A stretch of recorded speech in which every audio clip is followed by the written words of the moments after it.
Can you talk about pirate radio? Yeah, like yo, I'm gonna put it like this: like certain shit that they was doing in London is like, it's like super duper fucking advanced. Like, like how they say like the birth of hip hop out here was like a motherfucker just getting two turntables, hooking it up to a speaker, and then getting two motherfucking records and then just scratching them, stopping them, and playing a break out there. Like I felt like I seen like the creation of a whole genre out there, cause them niggas was like somehow they had a way. Let's say we right here, these niggas would set up a radio station right here. And then like you they would tap into like they know how to tap into the fucking frequency, and you can like is a station. They have a station like a Hot 97. But the thing is, it's like everybody had a crew. Like the way they did their shit was different. Like not how okay. See how I rap boom boom boom boom this New York hip hop. That London grime shit was a different dynamic. Okay, let's say we have a crew, right? It would be me. We got a DJ, right? The DJ has the records, the vinyls. You understand what I'm saying? Like there's the upper echelon niggas who are like making the beats and they're like creating their vinyl records and niggas is buying them. Like there's the let's say the popular crew, they do they radio station. They make up their radio station, and then the DJ who makes their beats, them niggas are just playing beats on the turntable, and them niggas are just rapping. Like spitting 16s are just 16s. It's just ciphering on the radio. That's it. All they're doing is just ciphering for however many hours. Boop, boop, boop, boop, boop, boop. And they be like, yo, we on every Tuesday. And then someone else come on, and then they just ciphering with their beats. And then those, like, the popular crew, their beats become the shit that everybody raps over. Like, you see how, like, dance hall music, like reggae music, like they all rap to the same fucking beat? But they all do their own style. Yeah, like, nobody that's copies. what they was doing in London. You understand what I'm saying? But it'd be a bunch of different crews and everyone make their own beat and then press up their vinyl and then so it's like it's, who were the popular crews at the time?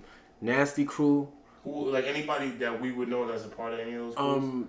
I would say the most popular artist to ever come out of grime is Dizzy Rascal. Okay. Dizzy Rascal was part of Roll Deep Crew. You understand what I'm saying? Roll Deep Crew started. I remember I seen this whole shit. Is this known history? Or is this this is known history, bro. What year are we talking about? This was known history. This is like 2002. So they didn't have the hip hop revolution until like the 2000s. Like it wasn't really. I'm saying I can only talk about what I seen from when I was there. Like I seen it transfer. Like I seen it was fucking. Like, the way they used to do their shit is just like how hip-hop started. Like, they used to have the jungle beats. The jungle beats is just like house music, but fast. Like, tick, tick, tick, tick, tick, tick, tick, tick. And then they just have, like, it'd be the DJ playing it, and then they'd have, like, one nigga who's the MC just talking shit over it. Like, not even rapping, just, yeah, my nigga, put your hands up, put your hands up. And then it started just like, okay, now nigga have his own shit. You understand? It's like he have his own little signature saying over the shit, right? And then it comes to like Curtis Blow or some shit. Yeah, and then it comes to like, okay, now my DJ, we got our own set. Now you on, so now it's my set versus your set. Now I'm the DJ just saying my little bullshit, and then you say a little bullshit, and who won? And then it just evolved to actually now niggas are saying actual bars. You understand what I'm saying? Yeah. So like I seen it evolve. Like when I got there, it was just from the peak of just like now the bars kind of evolved to like a little bit. They're saying a little bit of shit, and then like I seen it evolve to now niggas are like saying shit. Like now niggas are like going head to head. Now niggas making diss tracks. Like yo, like I seen that shit, bro. I seen it all evolve from just like a nigga just spinning and a nigga just saying gibberish. And then see a nigga, like Dizzy Rascal was the first nigga to like switch the flow and like say some real like groundbreaking shit that stopped. Like he was the Nas of the whole shit. Like I seen this nigga just come out of nowhere. He was 16, like yo, that shit was crazy, son. It was crazy. And then just even then, like I could just say I always been trying to fucking do this music shit, and I always felt like I was this close the whole time. Like even at my age, like I was like, okay, when I was that age young, I felt like yo, I could make it then. Did you ever get any offers back then? Nah, it wasn't no offers, but I was on pirate radio. I was on there.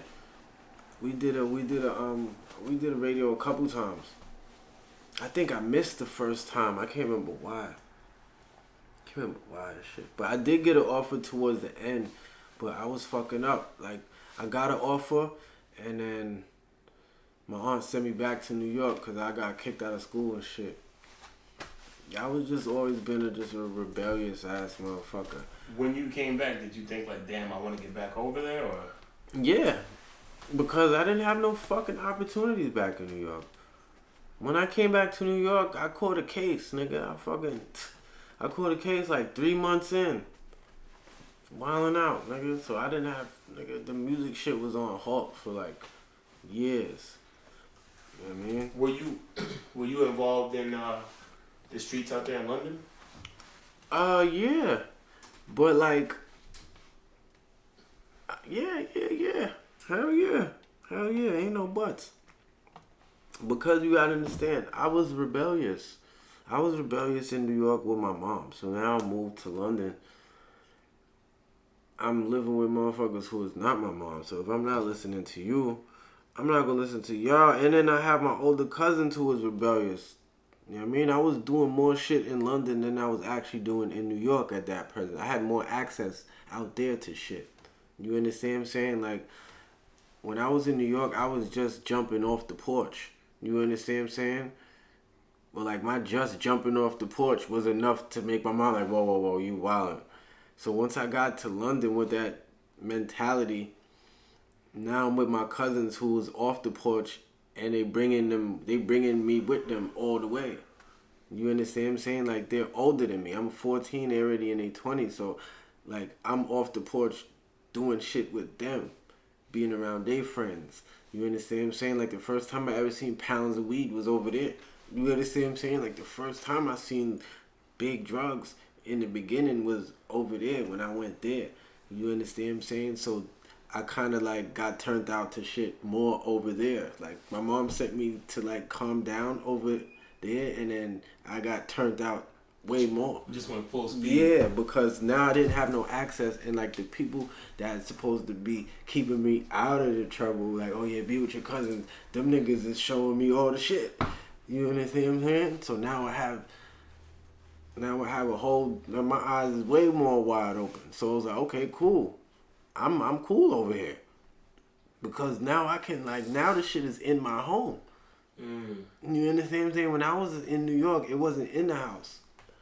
It was outside. Like, so alright, so once you came back to New York, like I feel like this whole interview, like this London shit was very interesting. Yeah, that's the thing. The London part of my life was very, very, it's different. It's crazy. And I don't really do a lot of interviews about that shit, but yeah, that was a catalyst to a lot of shit.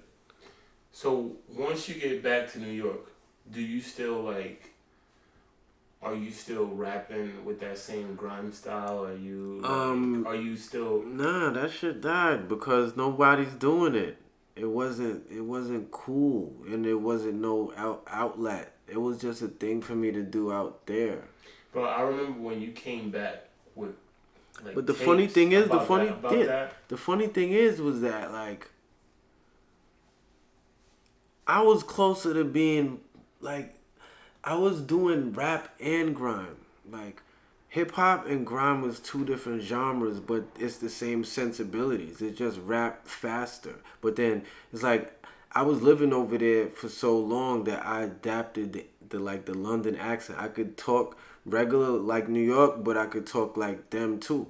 Because it's like, if you always out there and you in school and it's like, you picking up on slangs, you like, you know what I mean? Like if you just having conversations, you gonna talk the slang, cause niggas not gonna understand what you saying if you like. It's a weird thing. Like when you in Romans, you do as the Romans. You understand what I'm saying? So I could always talk like this, but then like, I have no patience. You understand what I'm saying? It's easier for me to just say how I need to say it so you understand what the fuck I gotta say than to have a whole breakdown to get through what the fuck. You know what I mean? It's something minute. So, I could talk like them too. So, I could do grime like them. So, when I do grime, I kind of have their accent. You understand what I'm saying? But then when I do this rap shit, I have my accent. But no one could fuck with me on this level. So, I just fuck with them just for the competition, just to be in the mix. It's like, yo, like being in a class by yourself is fucking boring. You understand what I'm saying? I can always do this. But let me just try my hand at this. I ended up being the best at that shit too. So now I could do both. I could get further doing that than that. Like I could have really did some damage out there on them niggas if I chose to. Do you attribute your style right now to the month? Hell yeah. One thing that I attribute that to is like my versatility. Like I could rap to any type of style. I could rap fast. I could rap any type of way. I like to rap how I rap now because that's how I started. That's the shit. That's the golden shit. You understand what I'm saying? But I could do all of that shit. But it helped me to be able to be very flexible with my flows and my cadence. You get what I'm saying? So hell yeah, that shit helped a lot. Definitely. How is grime today? Like, I don't even now. Honestly, grime is like grime is hip hop, bro. No, I'm saying like are they still? Like, cause I hear it over here more, and then when I went to Europe, I felt like the music that I heard was more like trap / pop inspired. I put like this. I don't know how it is out there, but the grime sound is now the Pop Smoke type beat. So now it's hip hop. I don't know, like some of the artists that I used to like over there, they still doing shit. But I don't really know. You get what I'm saying? I'm so entrenched in what the fuck I'm doing that it's like I don't really know too much about what's going on over there. My favorite artist ain't dropped shit since fucking 2015. So I don't know. Like the only artist that I hardcore keep up with hasn't dropped nothing in a long time. Not really, but really, but not really, but really. Cass. I'm waiting for his album, but that's dope. London is cool, man. Just having this conversation now, I want to go back. I'm going back next year. Trust me, next year I'm there. When this COVID shit is up, getting on my paperwork, all that shit right, I'm gonna be over there by hook or by crook. It's already in motion, so don't worry about that. But yeah, I gotta go back out there and see what's up, man.